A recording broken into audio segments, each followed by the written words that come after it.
Nightly Musers, followers of the pod, faithful few and hopeful many. This is Anchor by Spotify. If you haven't heard about it, it's the easiest way to make a podcast. It's the very platform that allows me to give you what I give you on the nightly. So let me explain. Anchor has tools that allow you to record and edit your podcast right from your phone or computer. And it gives you the ability to distribute your podcast on listening platforms like Spotify, Apple Podcasts, and so much more. It's everything you need to make a podcast in one place. And best of all, Anchor is totally FREE free. So here's where you come in. Download the Anchor app or go to anchor.fm to get started. That is ANCHOR.fm to get started. Thank you very much. Peace.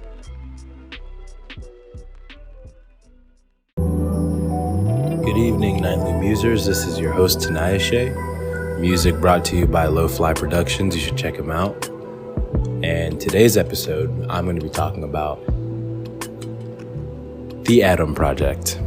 So, I saw this movie, and I was going through a time where I wasn't in the greatest emotional place with some relational things, and I kept seeing these films or TV shows that just had to do with like relationship and reconciliation, and it was like an emotional onslaught that God was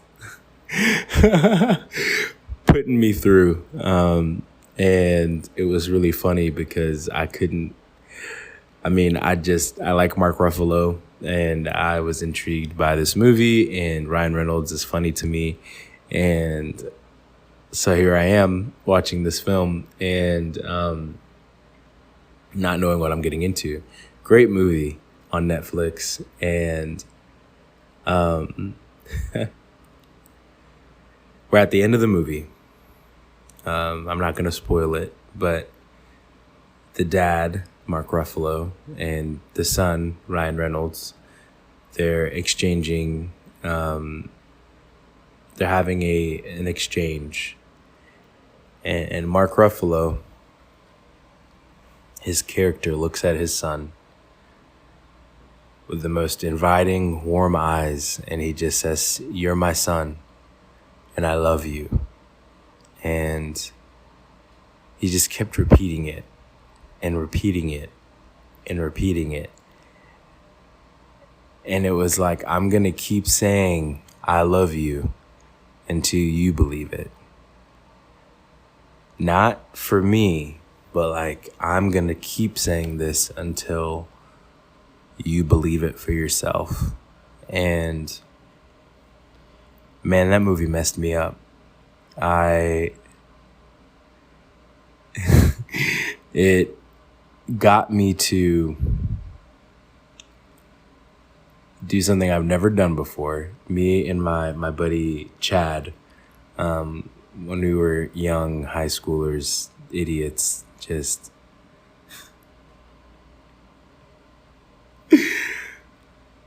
two dreamers, two cringy Christian kids that wanted nothing more than to become husbands and fathers one day. And so we decided to write letters to our future Mrs. Somebody.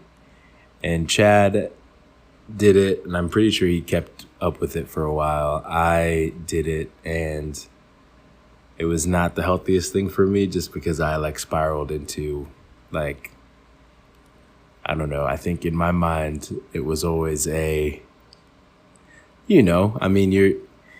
don't expect it to last as long, singleness, as you prolonged singleness, or like having never experienced certain things like a relationship. Like you expect, like, okay, I might not find her, but I'll at least I might not find her for a while, but at least I'll have some experiences that lead me towards that direction. And it was not other relationships, which blessing in disguise and also tough. And so I think I've written like 8 letters since high school. And if you're not even like, if that's like a foreign concept to you, then you probably just are roasting me right now. But it was cool. And and it had its place, and every now and then I might write a letter. Similarly to this, I think it was a space for me to kind of express where I was, and a nice marker for like whenever those letters get opened again, for me to be like, oh, that's where I was at this time in my life. And that's hilarious because I remember how I felt back then. So maybe it's a thing that you'll employ, or maybe you think I'm a total weirdo. But I did that. And when I watched The Adam Project, it moved me so much that I wrote a letter to my future kids. And the thing that I said in the letter that I remember that I'll share here was, I want you to know that there's nothing that you can do that'll ever change the love that I have for you. And when I was watching that movie, I was realizing that those were words that I needed to hear. Like, I was talking with my friends the other day, and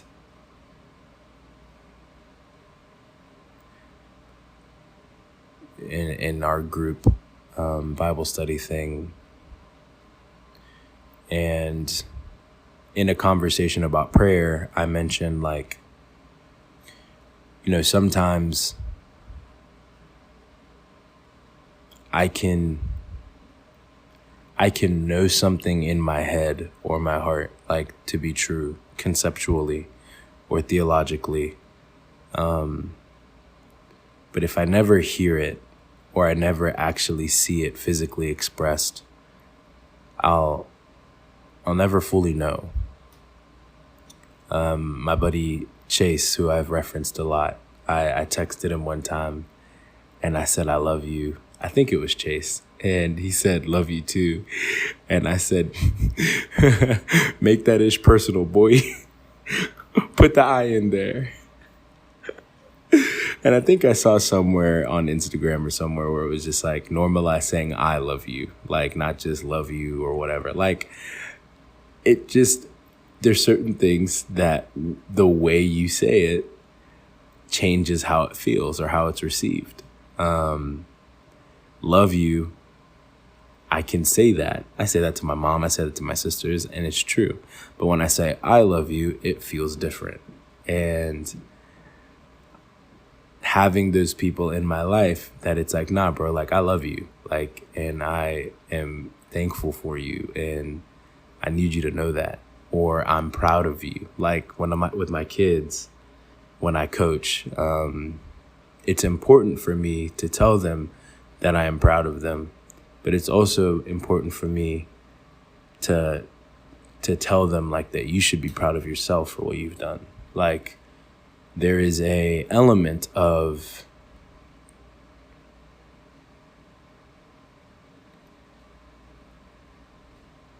like self,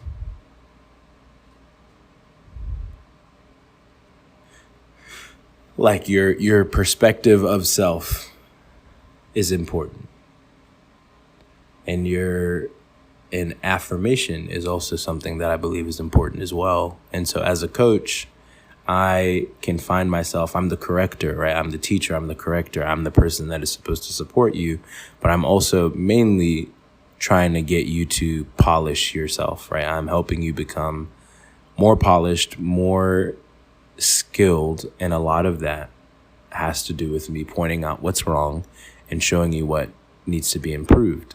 And I have to remember sometimes that I have to encourage and tell my kids when they're doing something right, almost as much, if not more, than what I need to tell them when they're doing something wrong.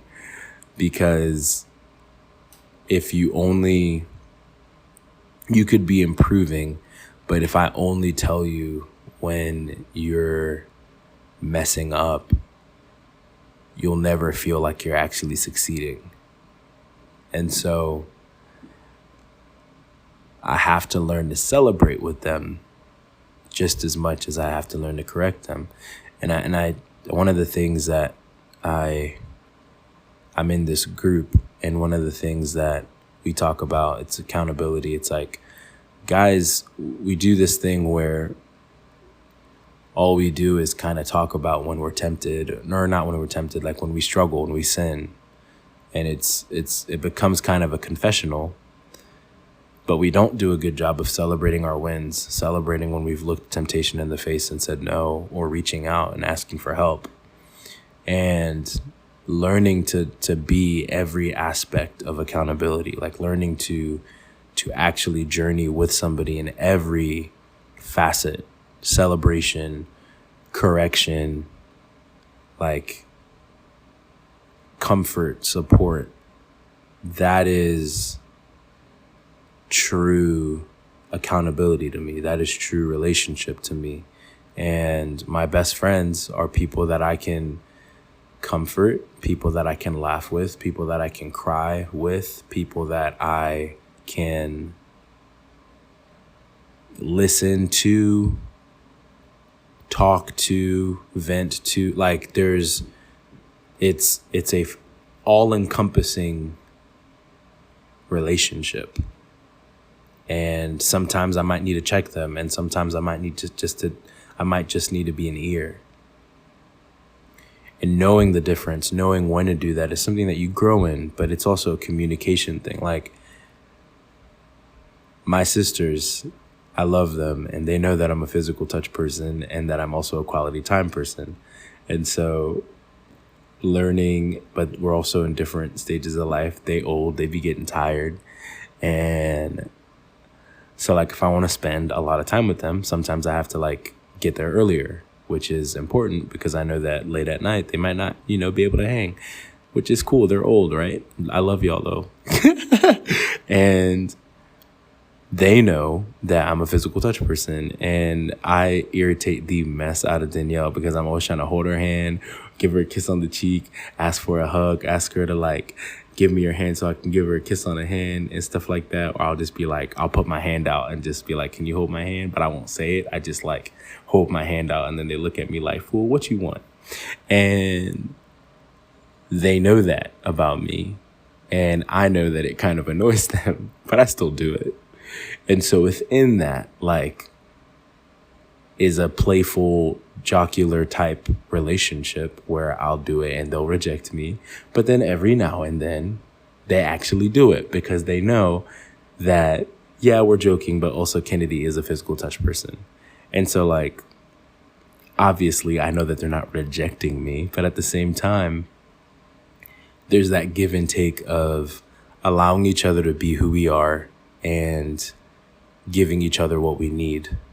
And I can know that Ray and Danielle love me, but if we never say it to each other, if we never encourage each other, that's never like... There was a time I'd just gotten my new job and Ray and Danielle just randomly texted me to encourage me and say, hey, like when we were at this stage in our lives, we weren't where you are currently at the same age. And we're proud of you.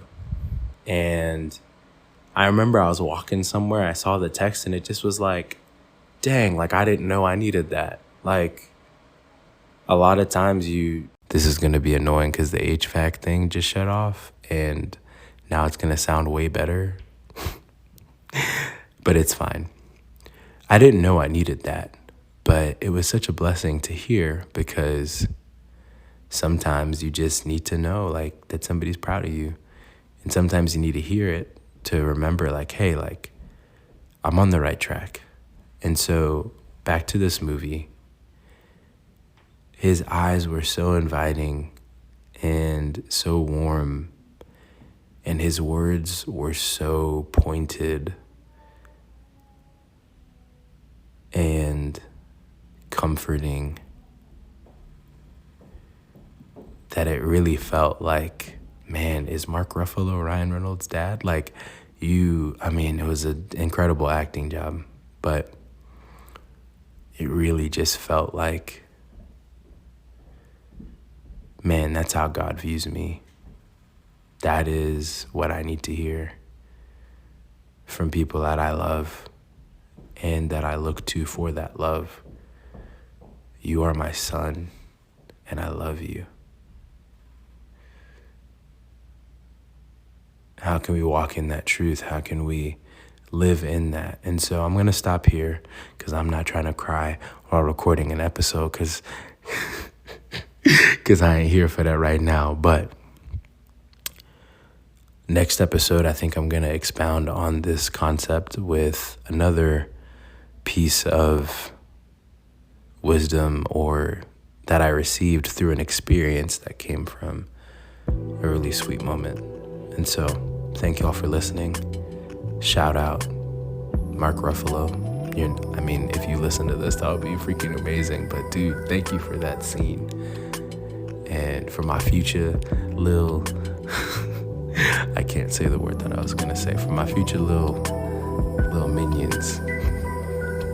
Whenever I get to meet y'all, I'm so freaking excited. But also, friends, people out there, make sure you say I love you.